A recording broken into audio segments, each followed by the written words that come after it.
The FIFA World Cup used to be a mathematically perfect tournament. 32 teams, 8 groups. The top to advance, clean, beautiful, flawless. But for 2026, FIFA decided that bigger is always better and expanded the tournament to a massive 48 teams across North America. And let me tell you, this expansion has created a mathematical nightmare. The 2026 tournament now consists of 12 groups of 4 teams.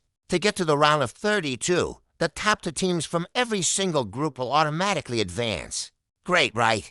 Wrong, because 12 times 2 is only 24. We are missing 8 teams to start the knockout bracket. And this is where the absolute bedlam begins. Asterisk to fill those final 8 spots, FIFA has to invite the 8 best third-place teams to the party. Do you know how chaotic it is to mathematically compare 12 entirely different third-place teams who have played completely different opponents across 12 different groups? It's not just comparing apples to oranges. It's comparing apples to a 1998 Honda Civic when the group stages wrap up.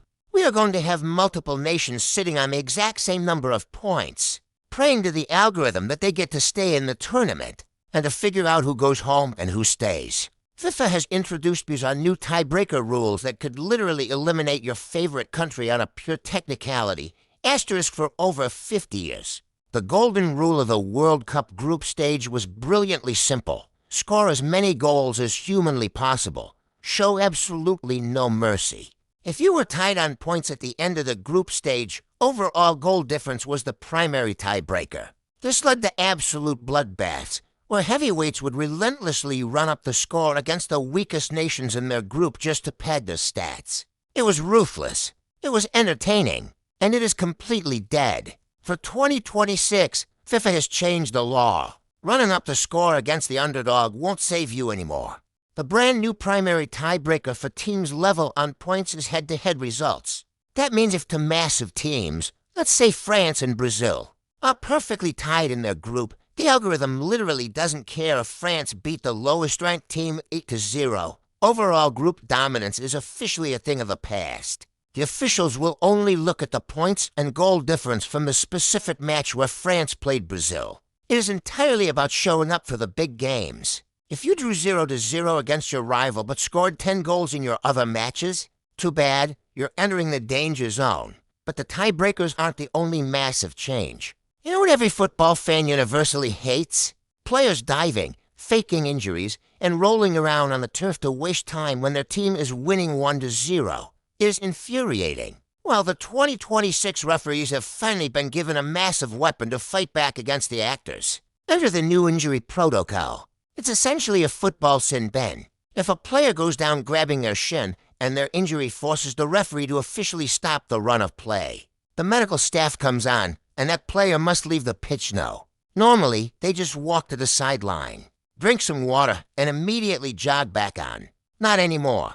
Here's the kicker under the new rules.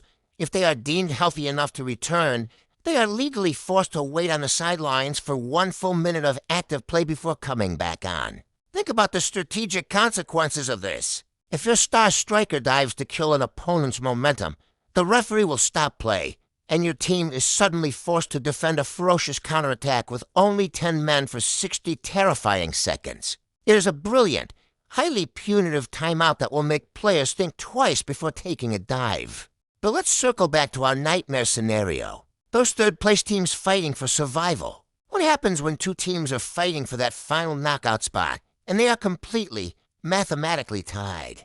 They have the exact same points, the exact same goal difference, the exact same goals scored, and they drew 1-1 when they played head-to-head. How do you decide who goes to the round of 32 and who flies home in tears? It comes down to the fair play points, the disciplinary record. It becomes an accounting game. Yellow cards are -1 point. An indirect red card is -3.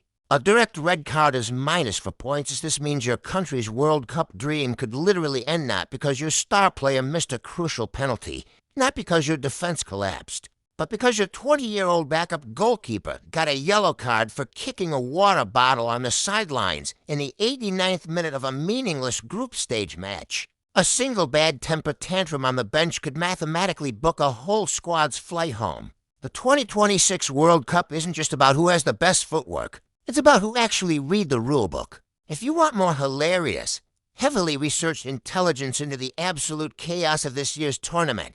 Hit that subscribe button. We're breaking down the beautiful game every single week. See you on the pitch.